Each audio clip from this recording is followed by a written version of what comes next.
अब जब बात आती है कि आरक्षण पर बहस होनी चाहिए, तो ये बात कहता कौन है? वही लोग जिन्हें आरक्षण नहीं मिल रहा है। ठीक है।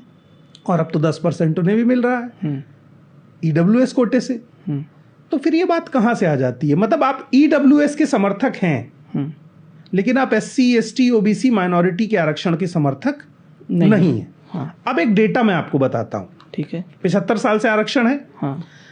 2020 से 24 में जो नियुक्तियां हुई हैं, उसको लेके सरकार ने जो राज्यसभा में 2025-26 में जवाब दिया है, वो बताते हैं कि जो आईएएस आईपीएस हैं, टोटल आईएएस हैं 5577, आईपीएस है 4594।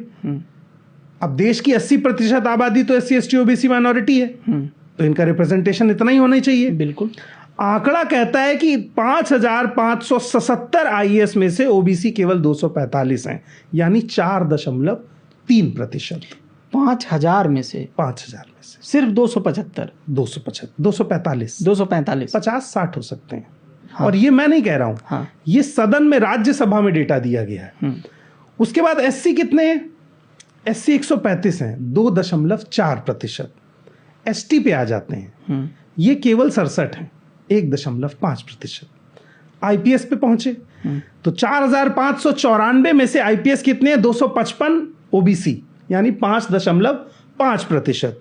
एससी कितने हैं? 141, यानी 3% के आसपास। और एसटी कितने हैं? 1.7% या 5% के आसपास।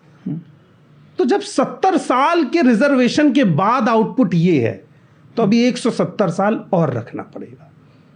पर इसी अनुपात में अगर रहेगा तो हो पाएगा क्या? अगर रिजर्वेशन 70 साल में अगर 5% है, तो 70 साल और जोड़ लेते हैं, 10% हो जाएगा। मैं ये कह रहा हूं कि सुधार तो यही एक रास्ता दिख रहा है। हाँ। मैं कहता हूं आप समस्या लेकर मत आइए, आप समाधान लेकर आइए। ठीक है। जो लोग आरक्षण को समस्या बता रहे हैं, वो दलितों, पिछड़ों के समस्या के समाधान को लेकर आए। बोले आरक्षण से बढ़िया चीज ये है परमिंदर, इसको अप्लाई करके देखते हैं। तो समाधान तो लेकर नहीं आ रहे हैं। वो कह रहे हैं आरक्षण को कम करो या खत्म करो, उसकी जगह पर क्या होगा वो बताओ ना। वो तो आपके पास उत्तर नहीं है, क्योंकि आपकी मंशा आरक्षण में सुधार की नहीं है, आपकी मंशा आरक्षण को खत्म करने की है, और वो खतरनाक है।